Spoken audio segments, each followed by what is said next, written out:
is Rand. It's crazy Rand. This is some crazy Rand. This is, yeah. Yeah, he can't go crazy yet. It's not, he doesn't have time. Chapter 21, Answering the Summons, and our symbol is the dragon banner. This is a Rand chapter, and I mean, he's summoning everybody to go fight in an army. Yeah, it's some serious Dragon Reborn conquest stuff is happening. This is before, when you said you were envisioning Rand with the Callandor on his back and all that crazy, he gets Callandor in this chapter. I don't have to edit you out saying that this time.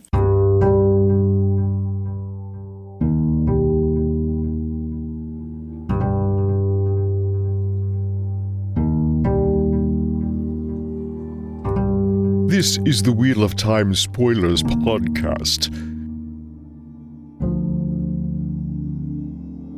The great winter tempest, called the Samaros, continued to roll up out of the Sea of Storms, harsher than any in memory. Some said this year the Samaros was trying to make up for the months of delay. Lightning crackled across the skies, enough to make the darkness patchy at night. Wind lashed the land and rain flailed it, turning all but the hardest roads to rivers of mud. Sometimes the mud froze after nightfall, but sunrise always brought a thaw, even under a gray sky, and the ground became bogs once more. Rand was surprised at how much that hampered his plans.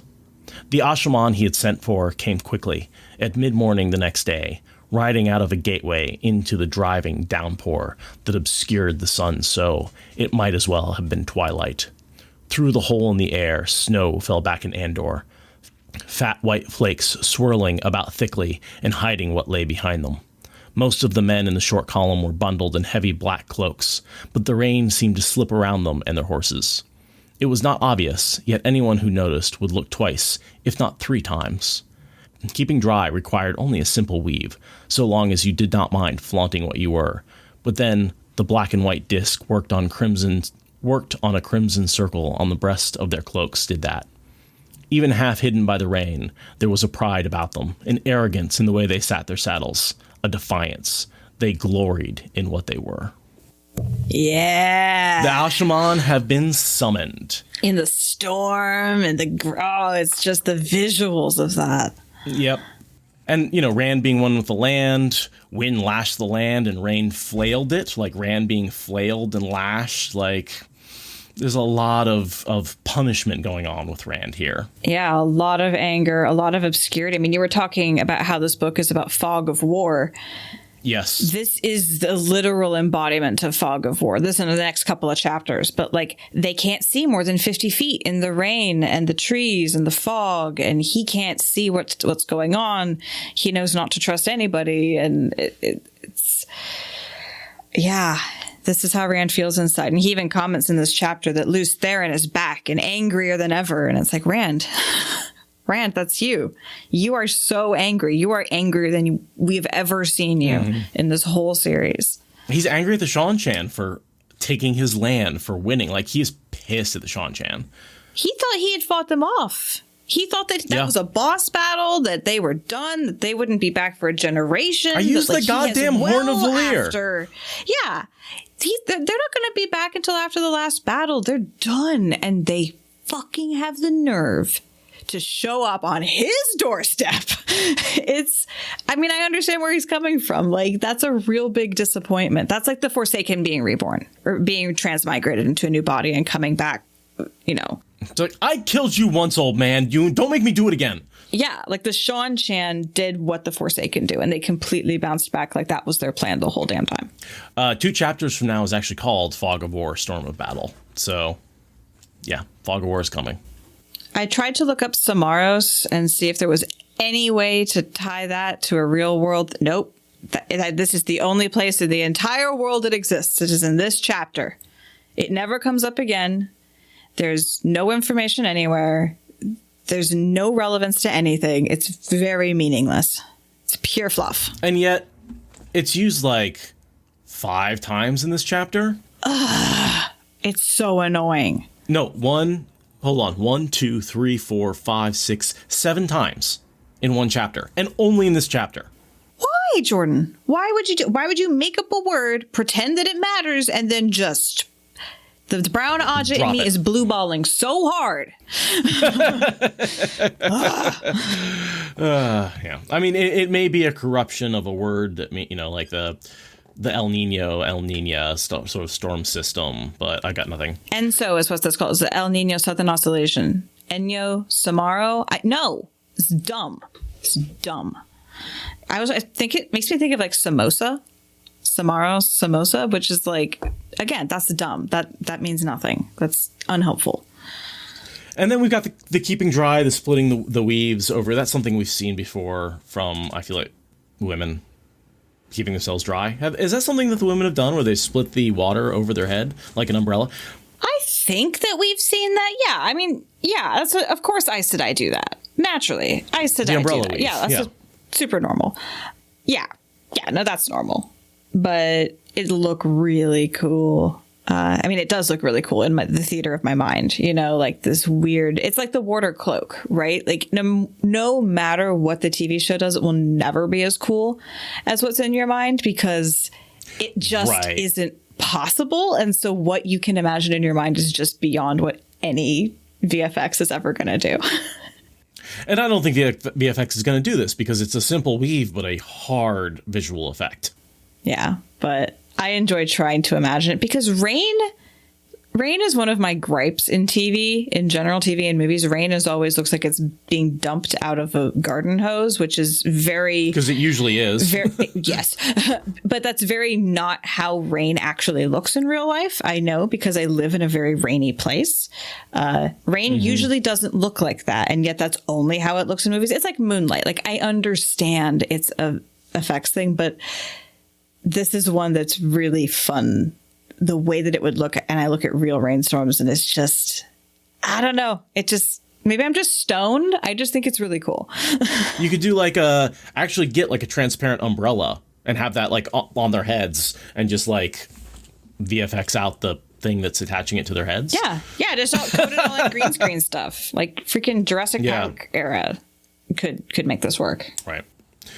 So the Ashaman show up, and their commanders, all the Ashaman, those who are the rank of Ashaman, are Dark Friends. USDA fuckheads. Right. They're so bad. Certified assholes. They're so bad. It's just a fucking who's who of people that become a problem later. Mm-hmm. And that is what Rand is doing. He is taking all of his enemies, all of his sort of uncertain allies, all the people who are sort of working against him in secret, his frenemies, and putting them all in one place. His frenemies. This is the keep your enemies closer type situation. And he's taking them into a super dangerous battle where a lot of them are going to die, and that's a sacrifice he's willing to make. Yeah, it's another one of those chapters that I've never been quite sure what's happening. And so I was doing my notes and trying to anticipate how you were going to explain it and how the plot goes together. And he really is just cannon foddering all of his questionable allies. Like that really is all that he's doing. That's his grand sneakiness. That's his secrecy. That's his subterfuge. It's all just to bring a bunch of people who don't like each other and can't be trusted together, where they are going to either get obliterated or get partially obliterated. Mm-hmm. And also make sure that all these people, they also don't like each other. So make sure they never have a majority of their own troops, any one group, so that like if they were to rebel, they'd also rebel. They also fight amongst themselves and not rebel against him. Yeah. But the whole goal of it is to smash the Shan-Chan with his least valuable and most dangerous troops, right? These are the people who could turn a battle on him if the situation is different. But the Shan-Chan are such a uniting enemy that they won't. They will not turn and side with the Shan-Chan. That's not going to fucking happen. No, that's definitely not going to happen. So you've got Gedwin, you've got Torval, you've got... Rochade. Those are all the ones who end up dying in Farmatting. Mostly because of Fane. Some of them to Fane. Mostly Fane. Rand kills one or two of them, and Fane kills the rest. Like I think Rand killed Rochade, but the other two are killed by Fane. Yeah. Rand is hunting down all three, and Fane gets to two of them first, one way and another. But yeah, it's just a who's who of who's going to show up later in Farmatting. And I also I never really saw this before, but they have sub-ranks, right? There's Mihail, and then there's Sorvan Mihail and Bajan Mihail.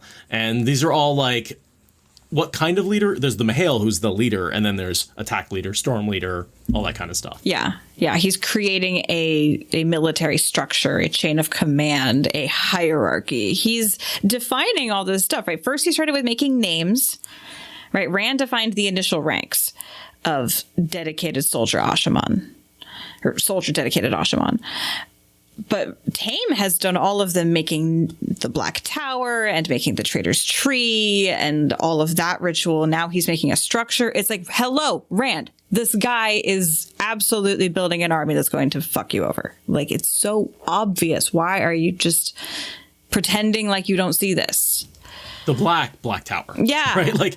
At least in the White Tower, they called it the Black Ajah. Here he's yeah, this is the Black Tower. And you're wait, you mean you're just calling it the Darkfriend Tower? That's basically what he's saying. Yeah, I feel you need to cleanse the source and win the last battle before you can say that being the Dragon's Fang is not clearly a bad thing.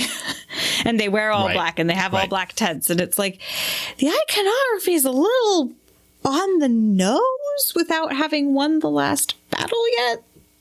But it's cool. They're cool words. It's a fun little bit of Old Tongue to have him throwing those out there. Unlike Samaros, which is a very annoying word that makes me angry, Sorovan Mihail, super cool.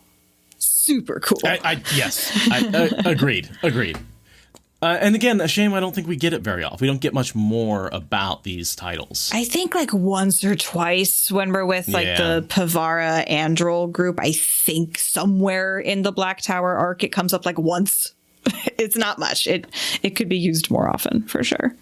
And then I just want to talk a little bit about Rand's state of mind and how he treats them. The important thing was that the man made weapons. The important thing was that the weapons stayed sane long enough to be used. Oof. That's a really bleak outlook that is not gonna win the last battle. This is the attitude that would get us all nihilistically shut down into entropic nothingness. And he needs to get over that. That's the whole reason he needs to learn to cry and laugh again, is because he needs to not treat himself like a weapon. He needs to treat himself like a man. This is the mistake that he corrects later with his final message to them is, don't listen to me in Path of Daggers. The Path of Daggers me was not in a good place. And it's just how he treats Narishma, too. When Narishma does, he's so bad, so bad. Yeah, it's... he's ignoring Tame. He's ignoring the hope and joy of life. It's just... Where are you going, Rand? You're just going into a flat, blank place. This is not good. LTT has returned. We saw him come back, so we've got some ranting in Rand's head. Yeah, some good LTT quotes here. Dead men can't betray anyone, but sometimes they don't die. Am I dead?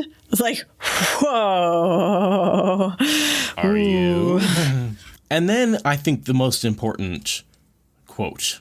That voice invaded Rand's dreams. When he saw himself in a dream, it was not always himself at all that he saw. It was not always Lewis Theron either, the face he had come to recognize as Lewis Theron's. Sometimes it was that blurred, yet vaguely familiar, and Lewis Theron seemed startled by it, too. That was an indication of how far the man's madness went, or maybe his own. Moradin. So many important things. Moradin. That's Moradin's face. That's the third face he's seeing. And this is the first time we get a mention of Moradin's face. Yeah. This is the point at which it becomes obvious that there is a third party.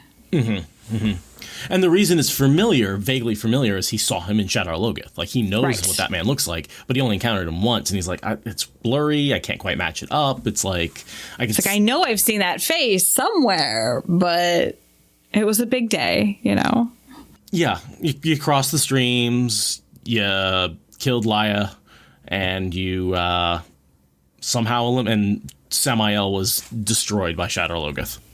It was a big day, there's a lot happening, but yeah, that's why he knows the face, kinda. And then Rand thinks the usual refrain, not yet. Not, I'm not mad, but I can't afford to go mad. It's like, oh boy, you are mad. If you think that you can control when you go mad, you are mad. And also, like, oh my god, that voice in my head is so crazy. At least I'm not insane. It's getting real obvious at this point. It's real obvious. It's real obvious. And it's one of those things where Jordan is seeing how far he can go and push Rand's madness, but because you're in his head, he's also being like, well, I'm not mad, and you believe him. Like, so many people are like, what? Rand never went mad. And I'm like, really? Like, you're trusting his POV way too much. You're trusting the POV of a madman. Yeah. Yep. One thing I did want to point out in this, that's just an atmospheric, it's raining, right? A lot of the discussion and a lot of the descriptions around this chapter are raining, which Pacific Northwesters that we are, that was yesterday. Yesterday was 44 degrees, 100% humidity, and the light doesn't change in intensity or direction all day. It's just the great flatness. It's white and everything's damp everywhere. And it's not exactly raining, but nothing is dry anywhere. Even things that are undercover are wet because the air is just drifting water, just sort of casually. And that's more or less what Rand's going through here. There's this line, the air felt as if you could squeeze water out of it with your hands. That was basically yesterday here, and is ideally most of the winter. But it's just, keep that in mind with this entire chapter, is it is all wet. Everything is soggy, everything is chafing, everything is cold, and you can't see very far, and there's just a dripping in the back of every scene.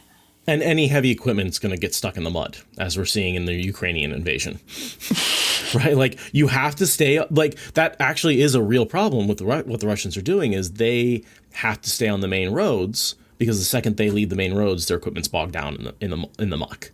And that's exactly what Rand does, and that's why he ends up on this giant passageway. Right, he goes to the one road that doesn't do that, because every other road is a literal quagmire, and it's... yeah, the topography of winter, right? Like, winter and dirt roads is just really, really rough in general. Yeah, and I mean, Russian winters have taken down more than one army with mud. Mud is... including the Russian one. You'd think that the Russians would know this by now. You'd think that all the times that the mud saved them from their enemies would have been instructive, but... Nope. And so he's running into that problem. Gateways does tend to help with that. The other thing that's really interesting is Weramon manages to stay clean. He's the only person that's not muddy in this entire system. And I always wondered why Jordan kept making a point about that. And I still don't have a really good answer, other than I think it may or may not be a red herring for Demandred. The way that Lanfear was always really clean when she was Selene. Mm-hmm. Yeah. Mm-hmm. I could see that. And we do know there's comments about Demandred having an army in the south, and there's I think a lot of red herring for Weramon to be Demandred when we didn't know who he was. Yeah, and having the good guys be willing to be dirty, having the bad guys always fastidiously clean. That's a trope that extends beyond Jordan, but that you do see repeatedly throughout Wheel of Time. So it works, even if it is just as a red herring. It's still pointing you to the fact that he's a dark friend. Yes. Right? Yeah, absolutely. Yeah, I also noted the one guy that is cool here, Rodrivar Tehera. He shows up here in this chapter, and then he also shows up in the last battle. He is the captain of the Stone, like the defenses of the Stone, and commander of the defenders of the Stone. And he is one of the people who helps take over when Ituralde is discovered to be compromised. This guy and Ruark and Darlin, the three of them kind of collaborate to fill the gap left when Ituralde gets taken out. So he's cool. He shows up again one more time in the last battle. Just hi, bye, see you later. And we have these two groups of bodyguards, the defenders and the companions. Yes, that's why he comes up. Right. So the defenders from the Stone of Tyr and the companions from Ilion. Yes. And they are having a rivalry because they're doing the same job, and they're keeping an eye on each other as much as on Rand. So Weramon comes up and gives his usual speech, which is throwing everybody else under the bus, saying he's the only one that can help you. A cavalry charge would work totally. What's with all these foot? I'm so concerned about your safety. I'm glad you're being protected by trustworthy people. Like all the usual wireman shit. Well, all the little dog whistles about, these people, you need to be guarded by the right people, not the wrong people. Yeah, nationalist race baiting, basically. And one thing to notice, there are no Aiel anywhere in this force. I wonder Not why. one. Rand, and again, let me reiterate this. The last time they saw Rand was before he ran off to deal with the rebels and got stabbed in the side. He got stabbed in the side, brought back, healed, woke up unconsciously, gatewayed out of there with Min, right? And then got involved in a whole plot line where he took over Ilion and has since then decided to go up against the Shan-Chan. So the Aiel are pacing around the Kyrianan Palace? The Kyrianan Palace, being which is why he's angry avoiding as it. hell. That's what they're currently doing, is sitting on their hands and pacing the hallways and wondering where the ever-living fuck he is.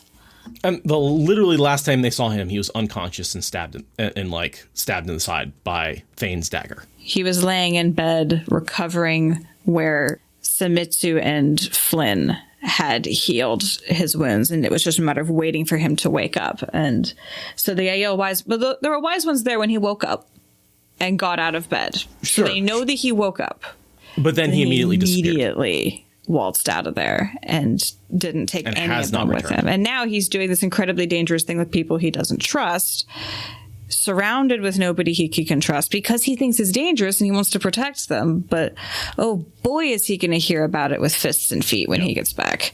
And that's why he gets beaten, right? Is he gave the maidens to guard his honor and then abandons them for weeks to do take over multiple countries, attacks Ilion, and he attacks the Shan-Chan without the Aiel. What a dumbass. What a dumbass. Like, I understand his reasoning, but yeah, he's not mad. He's not irrational at all. He's being super rational.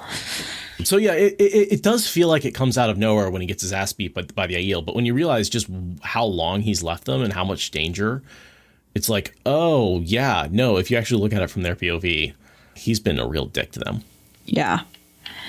And he's over here thinking that he knows what's going on with Wyraman because Wyraman clearly wants to be king and is so small-minded and so stupid and ha ha ha, isn't Wyraman a clown? And it's like, that's all a front.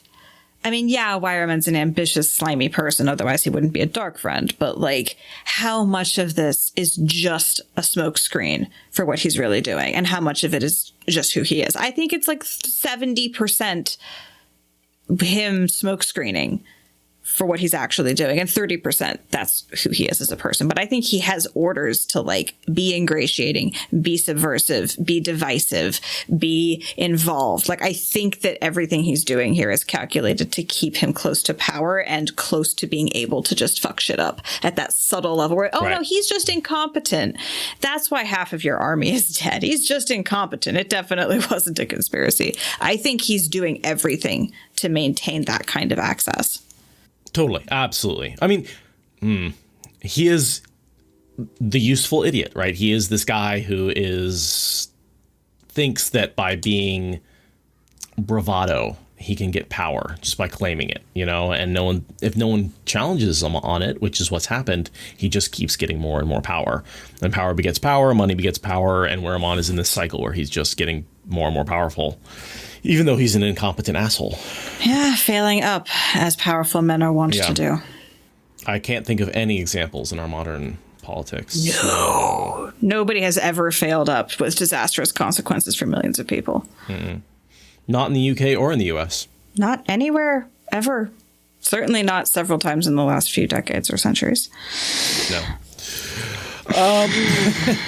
The next bit, I have a little bit of name salad. Spear Neretin, High Lady Rosna, just a few nobles that he lists that are, he's bringing in nobles from Kyrian, from Andor, and from Ilion. And he's got 3 groups coming in, and we get a lot of name salad from all of them. And I wasn't sure how much detail you wanted to go into with that name salad. None. Okay. I mean, I will just say these are all names of people he doesn't trust. These are the people he has sent away. These are the people who have actively plotted against him. These are all names of minor antagonists. None of them are good people. They are either neutral and don't do anything interesting, or they are actively plotting against Rand at some point, and we've seen them before. And none of them are particularly interesting. We'll see him before we'll see him again. Like, meh. And this is a chapter of waiting, moving, waiting, moving, waiting. He's basically collecting all of his allies that he's going to attack the Seanchan with. Yep. Because he went with everyone disperse without knowing where you're going to end up or where all the others are going to end up, and then all come back together. So that way he's able to move the army in a very subtle way, like very quickly, because he has gateways. So he can move these small bands that move much quicker and get less bogged down in the mud, and then gateway them all to a spot to then reassemble the army more or less out of nowhere as far as the Seanchan are concerned. And for the most part, he's saying the army is there to make sure the Ashaman are safe. The Ashaman are the hammer he's going to use. The army is just there to protect his hammer. Right. Right. Because the nature of glass cannons, right? They are men wearing fancy black coats. They're not very sturdy. Their HP is very low. Yeah. It only takes one arrow to take them out. Yeah, exactly. Exactly. This is not a legion of horsemen where it takes legions of arrows to take them down. This is one man. You need to keep him very safe. So Wyrman asks where they're going. He says the city. He means Ilion. Mm-hmm. He doesn't tell where I'm on that. Less than an hour later, he took hold of the true source and prepared to make a gateway for traveling. He had to fight the dizziness that gripped him lately whenever he seized or lose the power. He did not quite sway in Tidashar's saddle. That is the crossing of the streams. Anytime you got that dizziness, definitely the crossing of the streams. When he fights the weaves, that's the weirdness around Ebu Dar. Gotcha. So the two different things that he thinks is the same thing and that are both happening at the same time. Okay, we're parsing these out. Mm-hmm. And so why does the crossing of the streams make him dizzy? Because he's seeing through Morden's eyes and his eyes when he sees the power. So he's actually seeing from two different perspectives. So that's like he's seeing like he's got like double vision and like, yeah. So his head, he's like literally in two different places. So he gets all dizzy and he sees cross images of everything. So is Moradin getting like a little twinge too, do you think, when Rand does that? I think so. Like, again, we get so little from his POV. Sure. But we know when Rand's hand gets stabbed, it hurts Moradin. So, there's always a bit of a theory on my part that one of the reasons Rand is able to have so much endurance is because he's not feeling the pain. Moradin is. Yeah. Rand also thinks that no one has died for his pride, which I think we can all say is categorically false. Absolutely false. Yeah. No one's ever... What are you talking about, Rand? Yeah, he's deep in his Lews Therin logic, and it's just like, no, I've never killed anyone with my pride. I'm positive. And it's like, dude, that happened like books ago. The dizziness faded quickly, the twins sight a little more slowly, as it always did these last few weeks. So every time he seizes the power, the effect is more and more pronounced. Mm-hmm. So presumably that's like their quantum harmonic resonance coming closer into alignment with each successive contact. Right. Yeah, that makes sense. What do you think Rochade is laughing about? A small smile played on his face as if he knew things others did not and was amused. And that's Rochade that's doing that? Do you know what that's about? Rochade doesn't do anything interesting. He's just a minion that gets killed. There's nothing unique about him. Is it just that he knows that everyone's a dark friend and Rand is completely losing the Black Tower and it's funny? Maybe. It might also be his madness. Fair enough. So many reasons for people to be doing mysterious things. I think he's just looking around being like, oh, look at Rand with all of these dark friends around him. Excellent.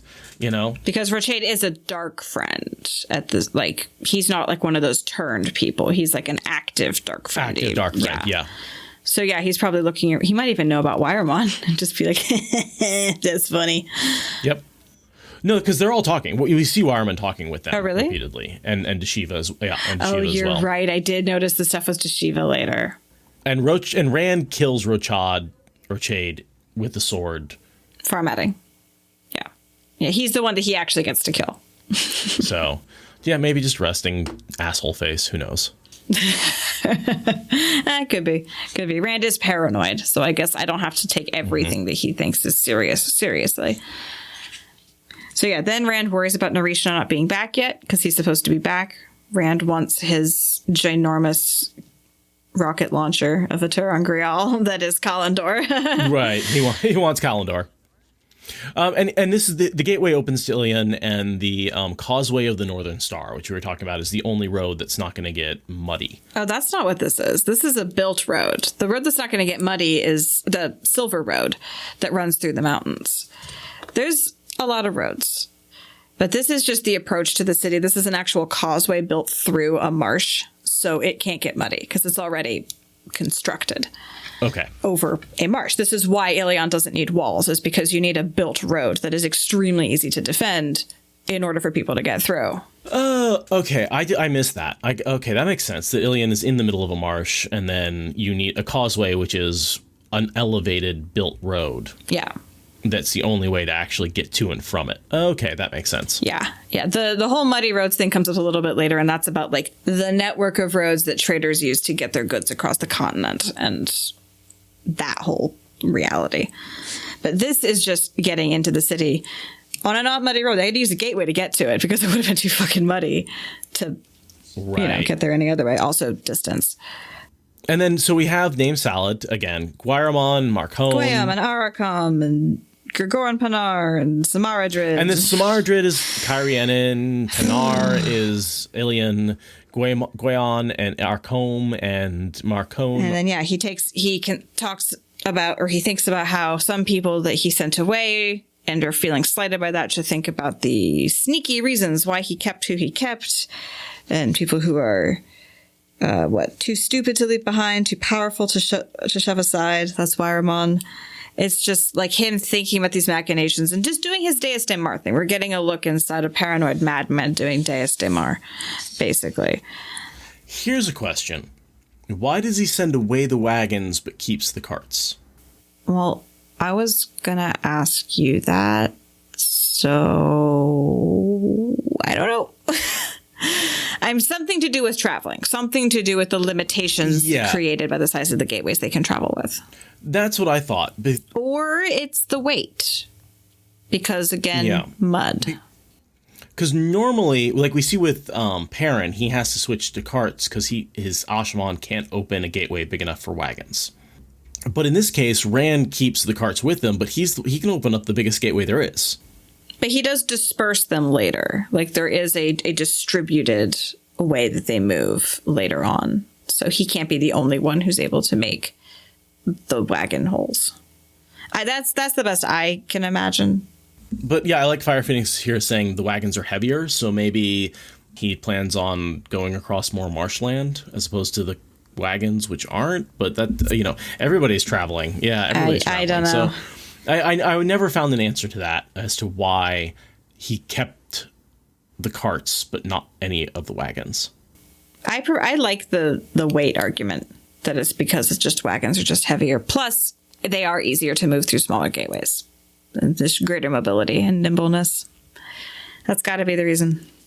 Because Rand wants a quick campaign, Like, that's what he was planning on, is a really quick in and out campaign. And you need the maximum mobility to do that. So you've got all of these Lord Brand soldiers, which includes Egan Pedros, who then is a Dark Friend and later tries to shoot Rand with a bow and arrow and gets fried in the next chapter.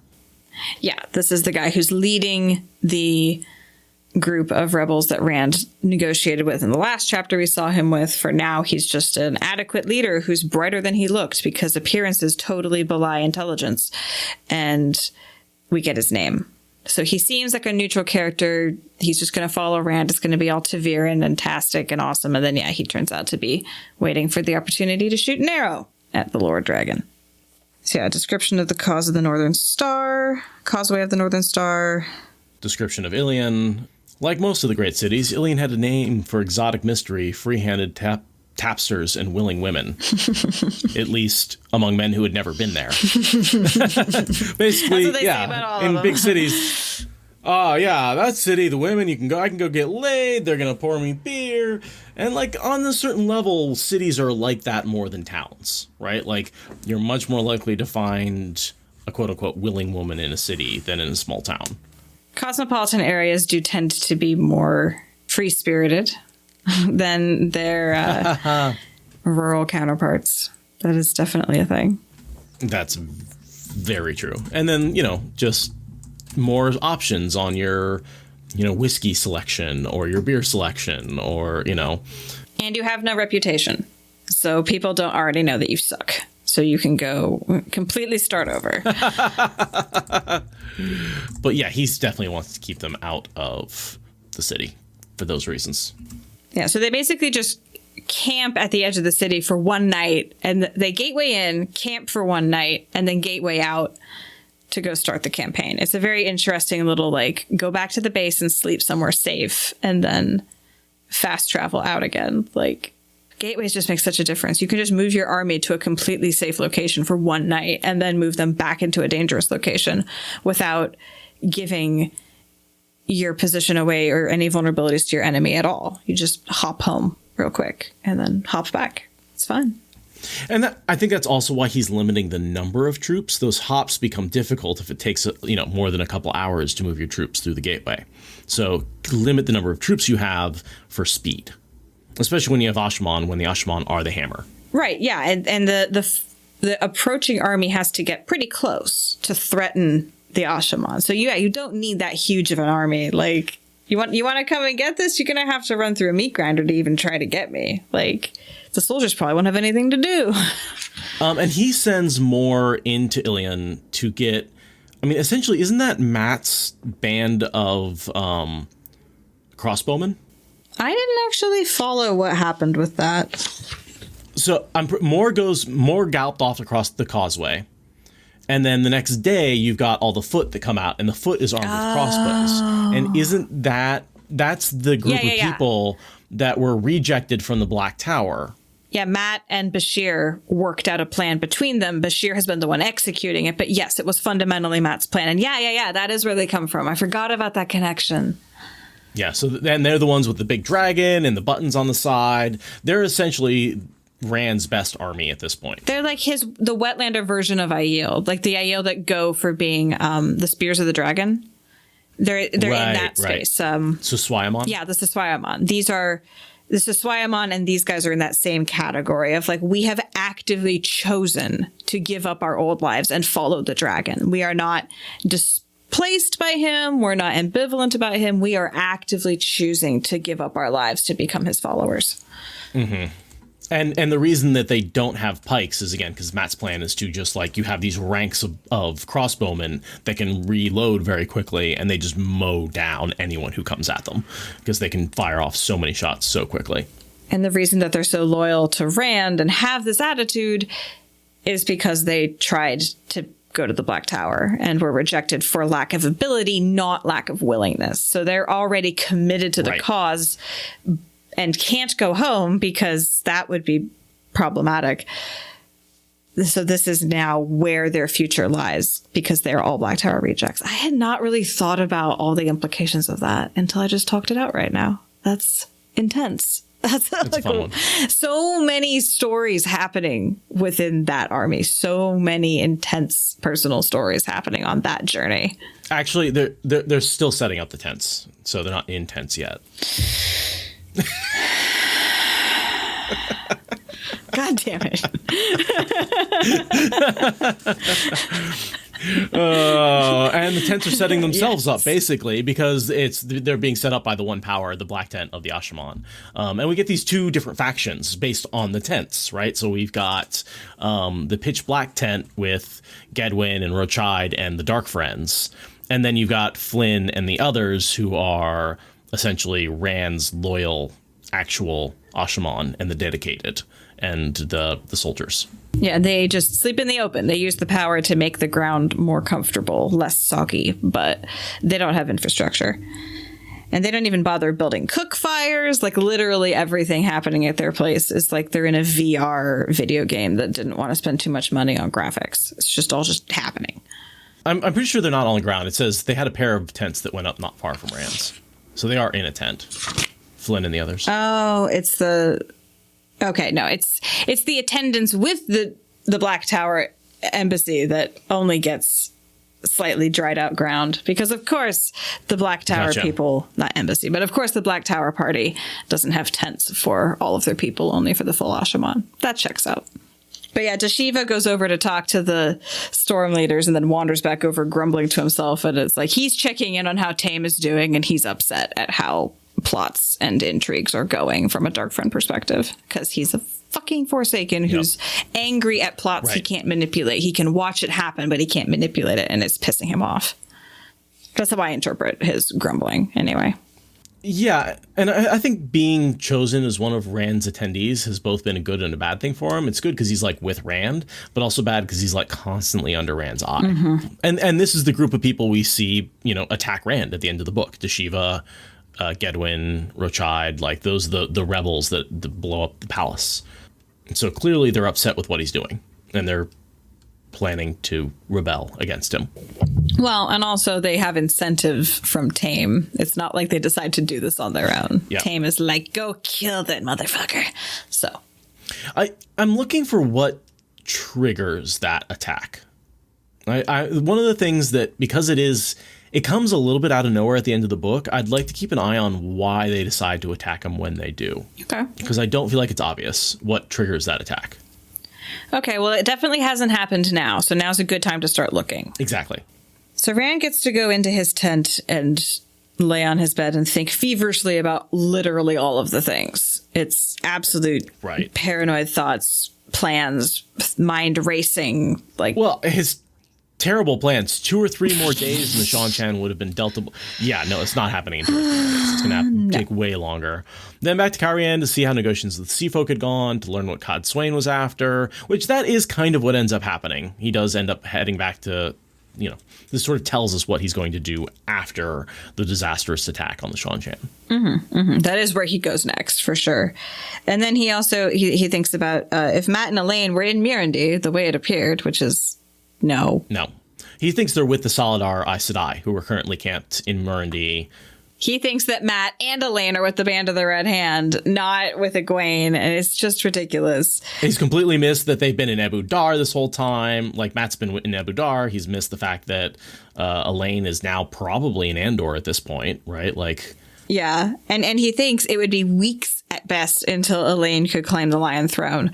We know from just the last few chapters that Elena's like, it'll take me weeks to get to physical proximity of the Lion Throne, much less politically on top of it. His expectations are so wildly not wrong. He's just wrong. He's just wrong about everything.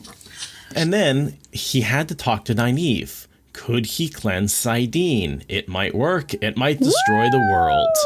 Lewis Theron gibbered at him in stark terror. Light, where was Narishma? Those appear to all be random thoughts, but it's all related to the cleansing of the taint. Yep. He needs Nynaeve for the cleansing. He thinks at this point he's going to use Callandor to do the cleansing. So that's one of the reasons why he's grabbing it. And Narishma's the one who's going after it.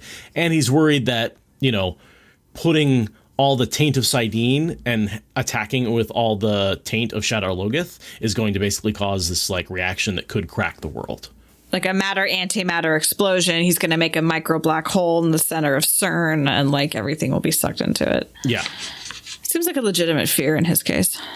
And all the way up until the point where he starts cleansing, he's like, yeah, it's still a possibility. I do not know if this is going to destroy the world. But I have to try. And it's the whole, the circle. It was clean, so it must be clean again. Right. That's kind of how he's operating on faith. Right. And he makes the very real call that, we're not going to get through this if I can't cleanse the taint. There is no point in going through with the last battle if this is still a problem. So I might as well risk destroying the world now. And if I survive that, then we can worry about the last battle. But we might as well end it now if we can't solve this. It might as well be over. Which is a big decision to make for the world, one might say. But he's the dragon. It is his job. And so then he who follows after steps into the tent, a.k.a. Narishma. Yes, Narishma the nice guy. Shall we talk about the prophecy? Yeah. He who pulls out will follow afterward. What? Apparently, Narishma is very good at pulling out. What the hell does that prophecy mean? Have we ever come down on a conclusion other than he's the one who uses it to fight during the cleansing? I have no fucking idea. It's the most frustrating. It's such a cool prophecy, and then nothing happens with it, and I don't know what it means, and it's... Does it mean he's going to be the next head of the Black Tower after Loghain? It doesn't mean he's going to... He's the one who uses the Callandor, the Sangreal, during the cleansing? Does it mean he's going to follow Rand down the road 3 feet later because they're both walking down the road at the same time? I don't know. It could be anything from major to minor to nothing at all.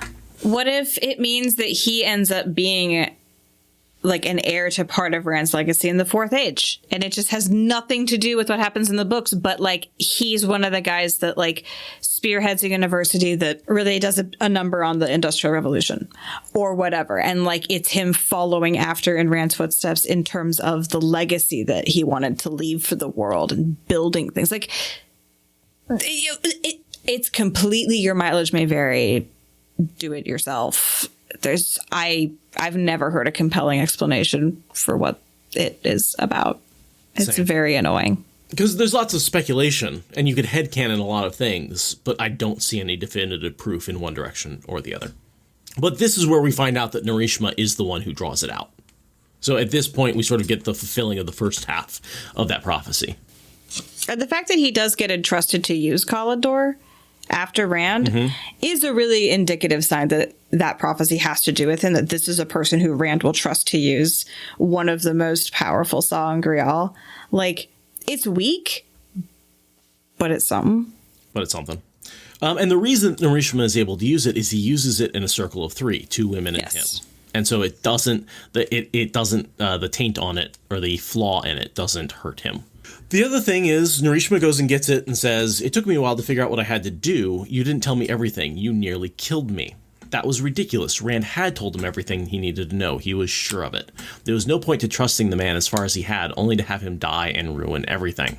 He's not mad. Nope. So, a couple of options. One, someone else set up traps around Rand's traps.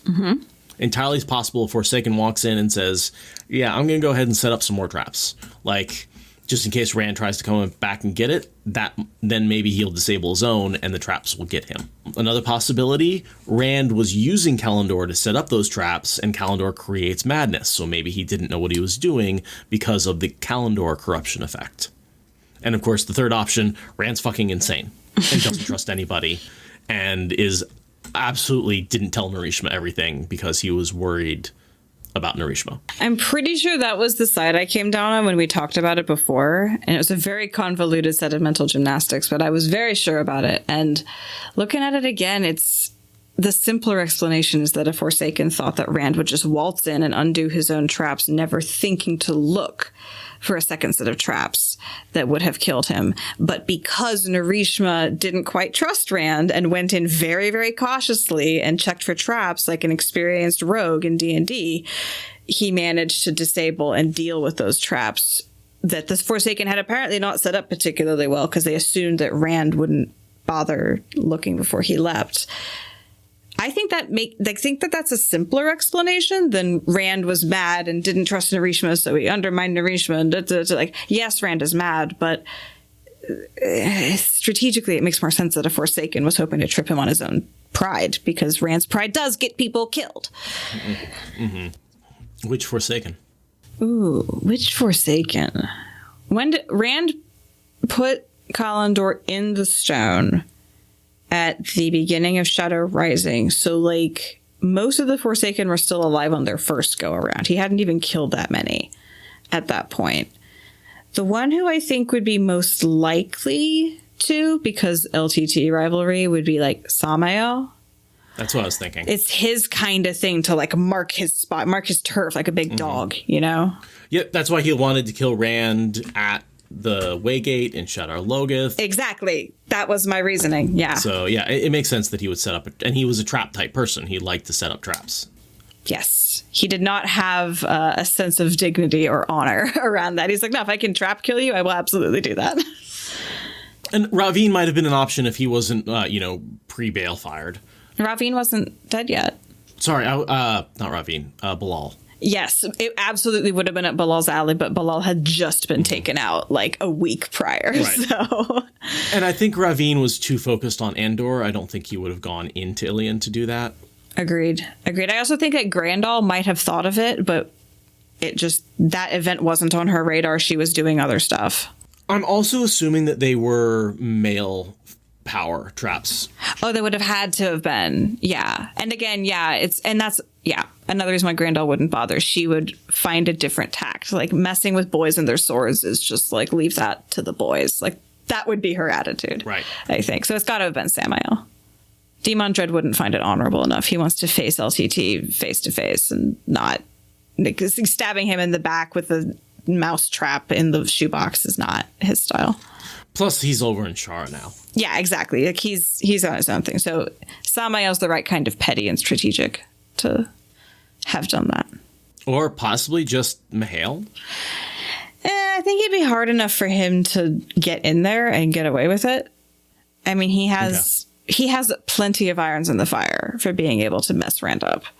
And so instead of thanking him, Rand says, "You tell anyone about this and I will kill you." I was also going to point out how terrible Rand treats Narishma. Narishma comes in sopping wet because he can't use the weave, right? He's absolutely drenched to the bone. And Rand's first thing is, where are you? Where were you? Not like, hey, what went wrong? Not, how are you? Just, where were you? Give me that thing. I'll fucking kill you if you tell anyone about this. Like, you are not being a good leader. This is bad leadership. Bad leadership. Yep. That's really what's going on. Rand's being a shitty leader. How's he supposed to follow after with this kind of bullshit coming from you, Rand? It's terrible. Maybe he's just following after picking up his bullshit. That's what it's about. Yeah, apparently. But yeah, this is Rand being a dick. And then we get one of the best terrible LTT lines. I killed the world and you can too if you try hard. Itchy is on that level. And so then, bright and early the next morning, 1,000 men of the Legion of the Dragon march out of Ilion. Mm-hmm. And these are the crossbowmen that we were talking about earlier. Yes. They have a very cool outfit because it's all about displaying the dragon. They have their breastplates on under the coats. It's a whole thing. I feel like this is very historically based because we see a lot of those side button-up coats is something that we see in history. And that's definitely designed to show off whatever heraldry heraldry that you have on your jacket. Gotta look good. Gotta strut for your king when you go and stab people with sharp bits of metal. And then Wyramon is a dick. And all the other nobles are a dick too, because if you don't have a horse, what are you even doing? And from traditional battle, that makes sense. Horses are essentially tanks of their day, right? They take a pretty worthless foot soldier and make them very hard to take down, especially these battle horses that are trained. But things are changing. Yeah, especially if only one side has horses. Oof. Mm-hmm. But the crossbow, and the other thing you have to have is longbowmen.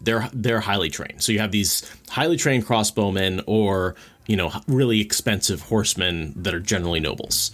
What you don't have is really cheap, really quickly trained, really effective crossbowmen, and they are going to change the game. Yeah, absolutely. It's really interesting when you know even the teensiest bit about military history in the real world, because RJ clearly knew a lot. And so the second you start to understand how these things work, it's like, oh, crap, he wrote a whole plot on that front as well, didn't he? Yeah, he did. The evolution of battle, the forwarding of from standing in a line and charging to a point where that's just not a good idea. Like, you do not want to charge into a line of crossbowmen who can put a bolt through your armor from 100 paces. No, it's moving from swords to guns effectively. It's adding machine guns to a mix where it used to be like hand-to-hand combat. Right. So once everybody gathers outside of Ilion, he's like, hey, we're about to actually go to our destination. And he makes Deshiva weave the gateway. And then Gedwin and Rochide are all smirking because Deshiva's being used as a messenger boy.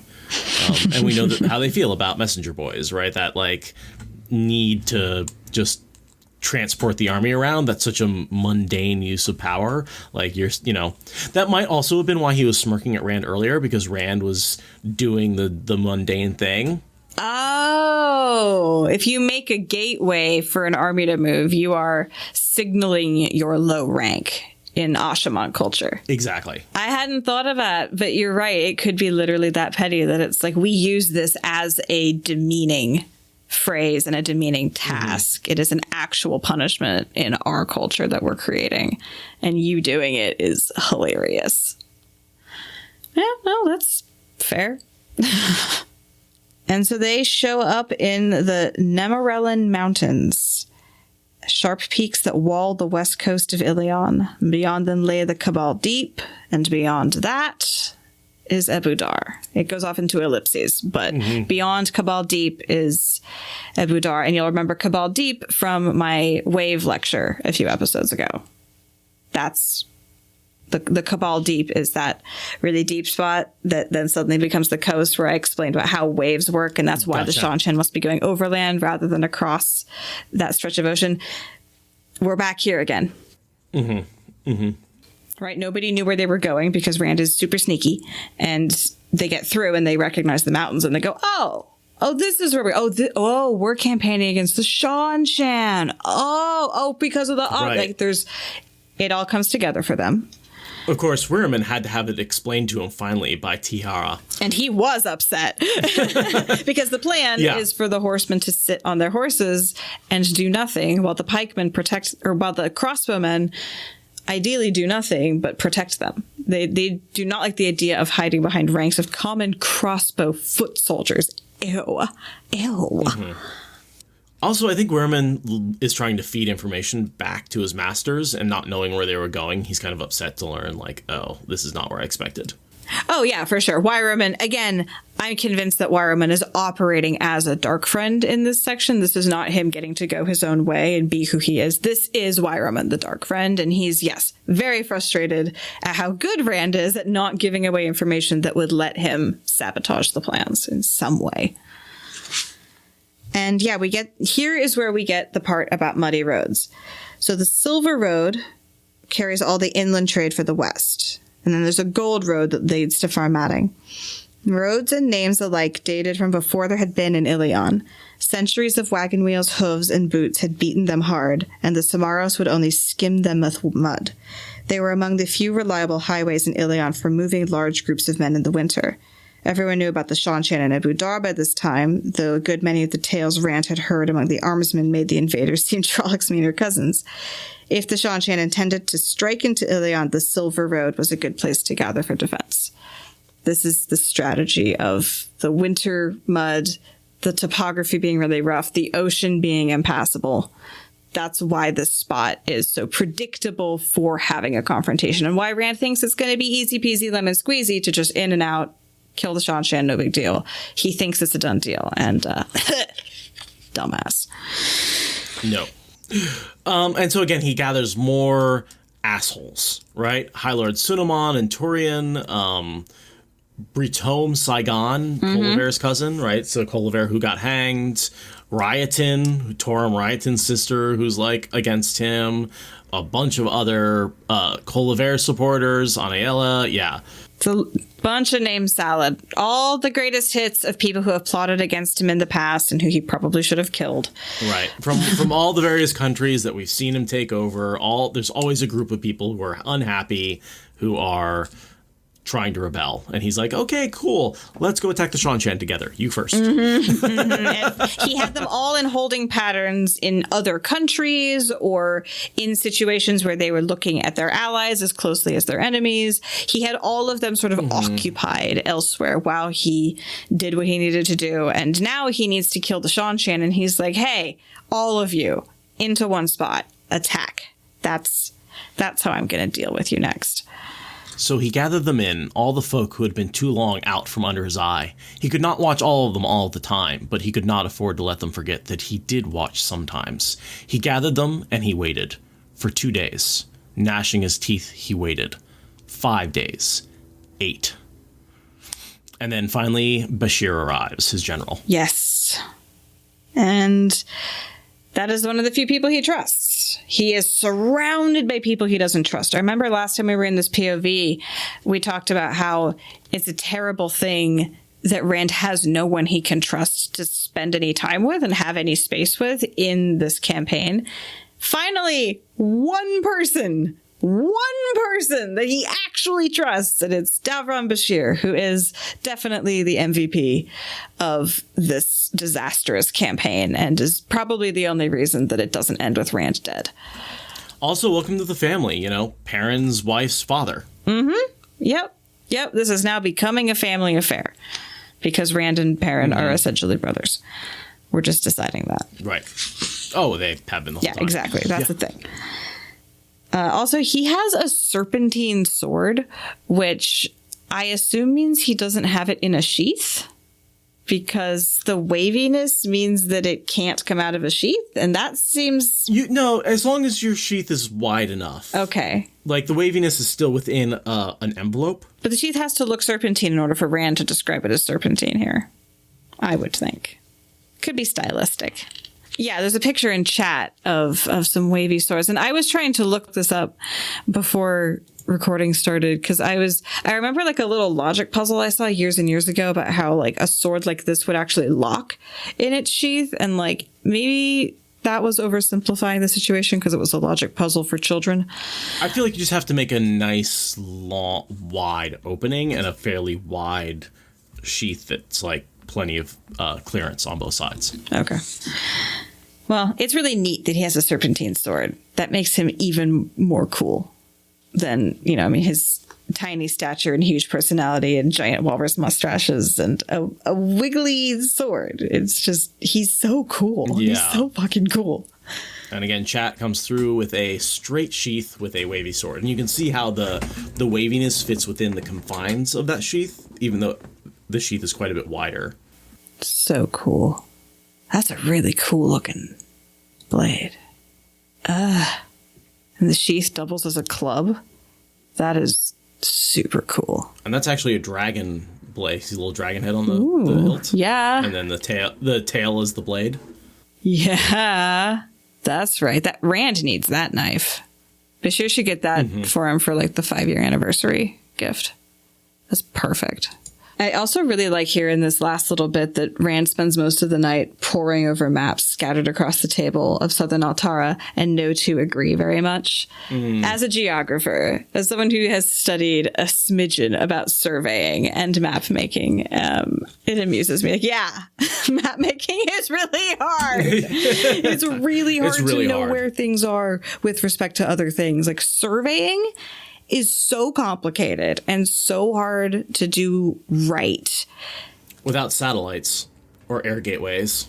Yeah, I took two classes back to back, a sequence, where we had to actually survey with like tools that Romans could have used was where we started. And then we moved up to normal tripods, but we never used lasers or anything. Like it was here is how surveying worked for centuries upon centuries. And so Rand is operating in a world, I think, that probably is less well mapped than the continental United States at this point. So I like Jordan's nod to like, we're just hiking around with traders maps and... I mean, if you think about it, the land has existed for less than 3,000 years in its current map form. Yeah. Which is not that long to map out all the details. Not to mention trees and, and a lot of it's been abandoned for a long time. So, yeah. Absolutely. You have maps of where the roads are. You don't have a map of the terrain at large. Right. Have aerial surveys. All the distances are going to be distorted according to the map maker's like locational bias. Like it's just so much like that would make that really, really challenging. And so I like Jordan's nod to, again, you want to talk about his war experience. A very cool lesson I got in school was that maps are an integral part of warfare. Map making as we know it, cartography as we know it, based in military need. It's funded by military budgets. It is on military targets. That is where modern cartography really comes from, is warfare. And maps are war. There's a whole cool concept called counter mapping, where you take the same area, but you map it with something completely different. So the example of the classic paper is the island of Borneo, I think. It's an island somewhere in Southeast Asia that was mapped out for all of its timber and ore resources. And then it was remapped with all of its indigenous food garden forest management plots. Which map is real? Which map is more true? Which map has supremacy? Which map is policy based off of? Maps are war. So with Jordan's experience hacking his way through a jungle in Southeast Asia and being lost and not knowing where things are. And that's completely ignoring, like, the projection issues with maps. Oh, you want me to get started on projection issues? Yes, I do. I want to hear a little bit. Come on, give me some rant. Give me some. Okay, so basically when you take... All right, so back to Bashir, who walks in and says, I don't know what you need me with. It cannot be a battle because half of those sigils out there belong to men who'd bite their tongue if they saw a fellow behind you with a knife, and most of the rest to men who'd try and hold your attention if they hadn't paid the knife man in the first place. Basically, we can't be going into battle because all those people want to kill you. You do not want to go into battle with people who want to kill you. Accidents happen on battlefields. Yeah. Dumbass. And he turns and says to Rand, essentially the whole point, which is, who better to pay the butcher's bill than men who want you dead? Basically, yeah, these men all want me dead, and we're going into a dangerous situation. I am not so much worried if they end up getting killed. This strategy has definitely never made colonialism possible.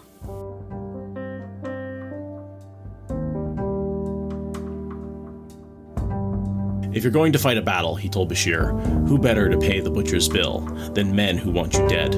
Anyway, it isn't soldiers who will win this battle. All they have to do is keep anybody from sneaking up on the Ashaman. What do you think of that? Bashir snorted so hard that his heavy mustaches stirred. I think it's a deadly stew is what I think. Somebody's gonna choke to death on it. The lights send it isn't us. And then he laughed as if that were a fine joke. Louis Theron laughed too.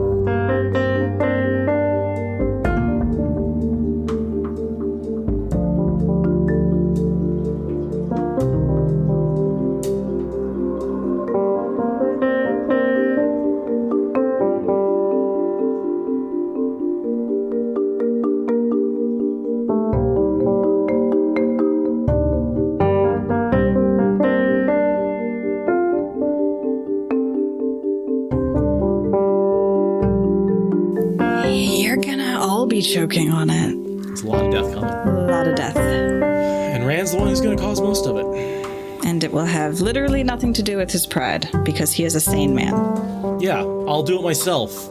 Like, I'll do it live, basically. Like, he uses Callandor and is like, yeah, I'm going to do it myself. Pride. Pride right there, and it kills everybody. Hubris. Not everybody, but yeah, it kills a lot of his own troops. Now, it certainly does drive the Shan Chan back. That's the thing, is like, it's one of those situations where he does kind of win, because he does destroy the Shan Chan troops, but at what cost, The Shan Chan consider it a loss. The sucky part is that Rand also considers it a loss. Both sides walk away with a loss. So it's like he got what he wanted, but at the worst cost. Was it worth it? Right. I don't know. Maybe this is part of why the attack gets triggered on him.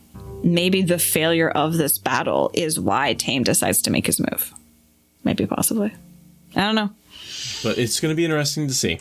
But yeah, this is the build-up. This is the build-up to a really disastrous battle, and then Rand having an attack on him in the palace. And after this, he kind of disappears from leadership, because he goes on the run, he cleanses Sidene, and then, yeah, he's sort of just bouncing around from place to place, giving orders in disguise, and there's not much Rand leading troops and being a king until Veins of Gold. He kind of, classes out from being a king. He's so far up the emperor demigod sort of path that he can't king anymore. It's too small for his power. Yeah. Well, that's fun. Anything else? No, that was a fun chapter. It was dreary and chaotic and not at all like the weather outside. It's beautiful outside, but this was fun. Rand is not having fun. I had fun, but Rand is not having fun. No. He's very insane. Yes.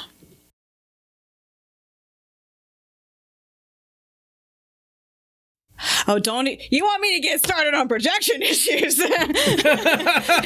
Yes, I do. I want to hear a little bit.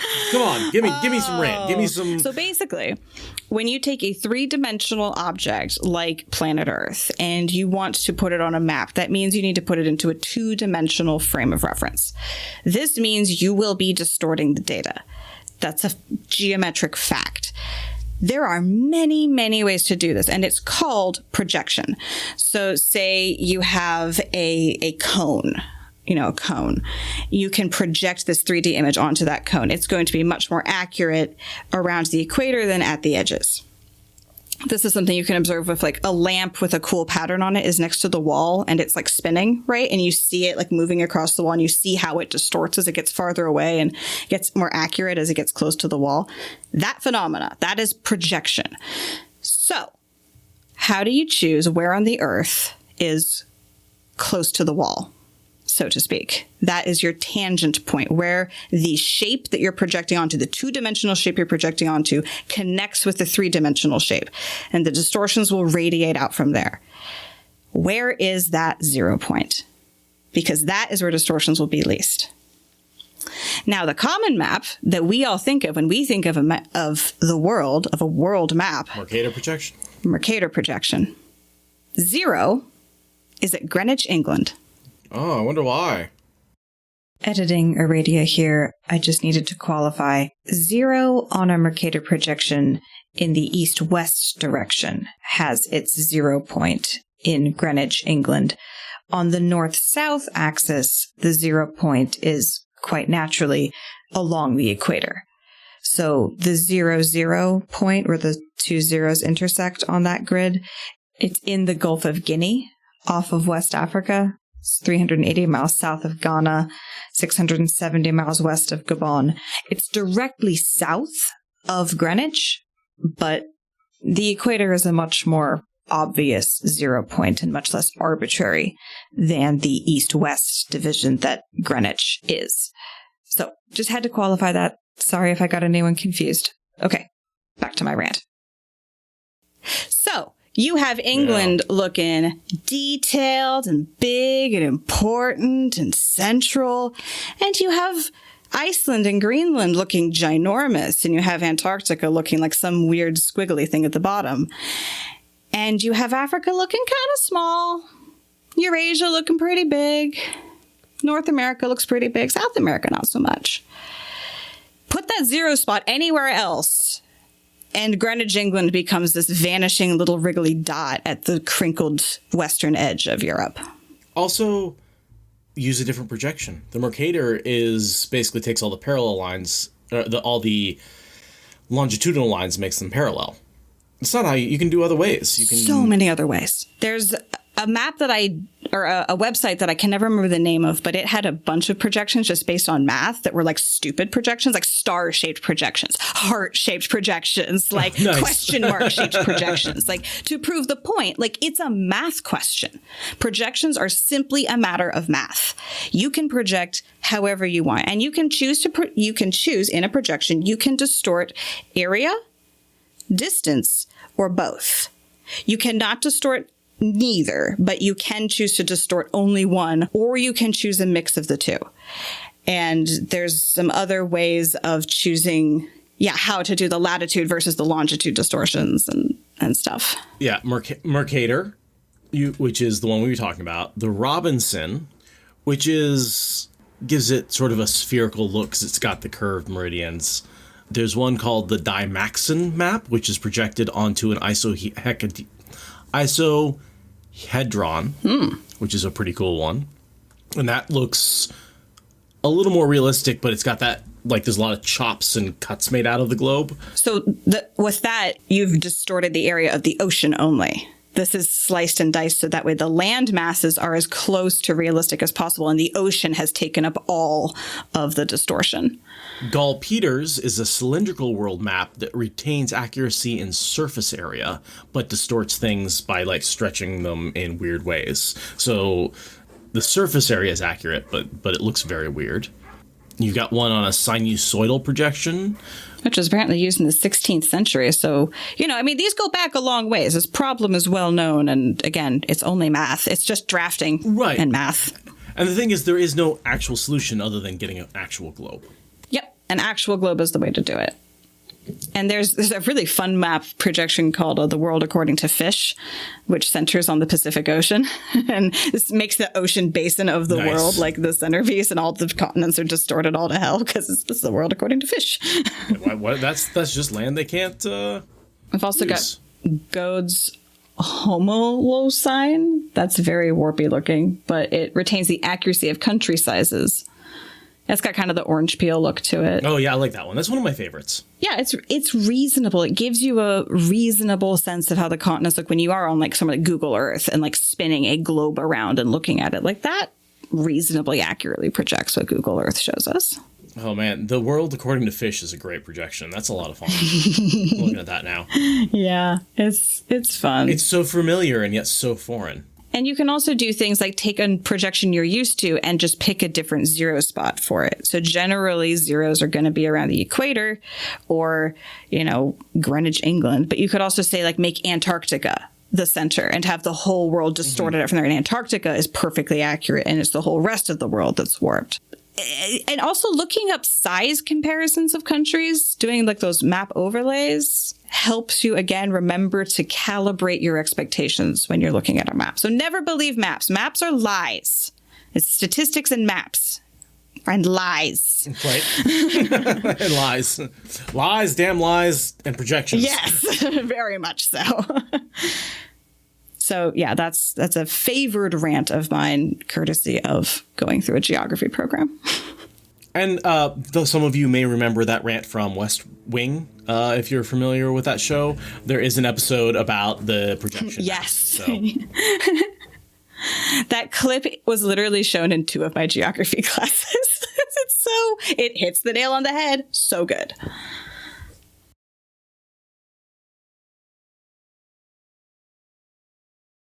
Spring has sprung. Oh my God. Actual equinox was on Sunday. And the I said before, the swallows are back. They are tweeting and dive bombing each other. The neighbor's cow gave birth yesterday. I literally saw a calf that was all wet from just being born while I was just in and out of the woodshed. Like, oh my God, there's a baby cow. That's cool. So cool. It's so cool. And when I went outside today, it's just the air is hot. I opened windows in the house today. Today was the first day where I'm like, oh crap, I got to open up windows and like the house needs to breathe. It's just the difference between yesterday was 44 degrees and raining. Yesterday was quintessential wintry weather. Technically it was Monday, but like it just today is spring. Spring has sprung. That's where my day is at. How about you? I'm getting back into brewing again. I finally acquired my stuff from storage that's been in storage for a while, and I made a batch of whiskey today, which is really exciting. So I have about a gallon of whiskey that I just distilled, which I'm very, very excited about. Just don't tell anyone. I think that's not supposed to. Well, I can't sell it. I think making it for yourself is okay, but you're fine. You're fine. I do not like whiskey in the slightest, but I'm super happy for you because the concept of making your own hard alcohol, like that is power, that's power. You fermented a thing. It's so much fun. Into drugs. It is. That's what I call zombie apocalypse skills, right? Absolutely. If I can make whiskey, I am employed. People who can make alcohol will never not be employed. It does not matter how bad the world gets. Those people will still be employed. But yeah, it's fun to like get into that, like, and I had all this stuff in storage that I finally get to use again, and making friends with your like old equipment. Like, I haven't seen you in a long time. Yeah. What's up? And I upgraded it to fully electric, so now I actually have, like, I don't have to go outside and use, like, a shit ton of, like, gas and propane to heat things. I actually have, like, an electric element that I can stick in the side of it, and it heats up real fast. And then I can do things like wrap it in a blanket, because it's not going to catch on fire. Big fan of not catching things on fire. Right. So I can actually insulate it. And, like, so, yeah, it's just been a lot of fun to really get back into some of those hobbies. Just can't wait, I've got time and equipment, again, I don't really have the space, but I'm making it work. Going electric really made that possible in an apartment. That's awesome. And I'm fermenting in the bathtub, like in case it explodes. But yeah, it's just a blast, and it's something I've been missing for a long time. We also finished a Dusty Wheel parody song me and Aradia have been working on. So very soon, I believe that's coming out. When's the actual contest? I don't know, actually. It's due by the end of the month, but they're not. I think they're going to take a while to actually run the contest. So I wouldn't be surprised if it takes a couple weeks. Well, and JordanCon coming up is going to be a big old stick in the spokes of that process. So I imagine after JordanCon is a really safe bet. Right. That's a good point. Well, what's the JordanCon date exactly again? Somewhere in April, mid-April, third weekend mid-April. of April. I have a calendar that I can look at really easily. It is the 22nd, 23rd, and 24th. So the fourth weekend, actually, of April. April apparently has all the weekends because it starts on a Friday. I wouldn't be surprised if he gets it done before JordanCon. Yeah, but will they choose to do it right before JordanCon? Or will they choose to just hold it for after? God, it would be so much fun to have all those songs at JordanCon, though. Ooh, that's a good point. Ooh, that's a real good point. And Dusty Wheel works fast. They do work really fast. So, yeah, I don't know. But not during JordanCon. No. I can categorically say that weekend is out. Now I feel like we should be pestering them the way we pester Amazon Prime. When's the release date? You got to tell us. Come on. We're entitled to this, You don't We even like we Robert Jordan. Are. We can tell because you're not telling us when the stuff's going to happen.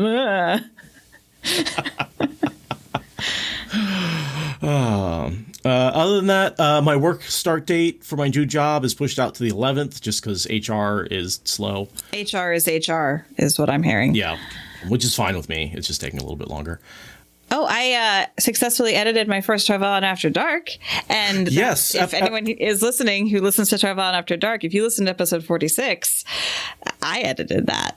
Aradia did that edit. So we are transitioning over so that we both, certainly that gives us both the option to edit. And most likely with the new job, it'll mostly be Aradia. Yeah, so that's kind of a fun little gear shift for me. Fox and Raven Media is getting into the, we can edit stuff business a little bit. So that's neat. It was fun, too. I got to listen to the episode before it happened. Got to hear all the stuff that, gets cut out. Doesn't make it into the final. Cut it out. I probably cut out too much. It was really hard to not watch spoilersify it. Really, really hard. Holding myself back was genuinely exhausting. The thing about Tarval and After Dark is they do a lot more work ahead of time, so that it needs less post-editing, whereas Watt Spoilers does our research, but our off-the-cuff stuff is pretty off-the-cuff. Also, I think with 3 people, it's a little easier to not have to, people can think about what they say a little bit longer, or a conversation go between 2 people and then 2 other people and then 2 other people. So it ends up being a little more buttoned up, I think. Yeah. Also, I think they're all better at this than we are talking. Yes. They're all they're taking a more professional approach to it than we are. We are having a very candid conversation for all that I do edit it down to make it sound like we never stop to think about anything.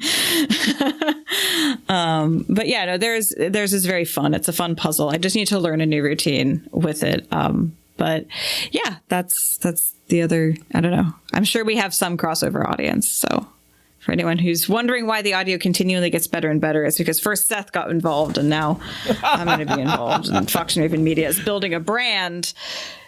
And pretty soon this is going to be how we actually make our fortunes. We're going to edit everyone else's stuff. Yep. Yeah. We're not actually going to do it ourselves. This is because we're not actually good at talking. We're just good at making it sound like we're good at talking. Yeah, I've always said I'm a terrible talker, but a great editor. Thank you for listening to the Wheel of Time Spoilers podcast. Rate us in the Apple Podcast app or support us on Patreon. Is that good enough?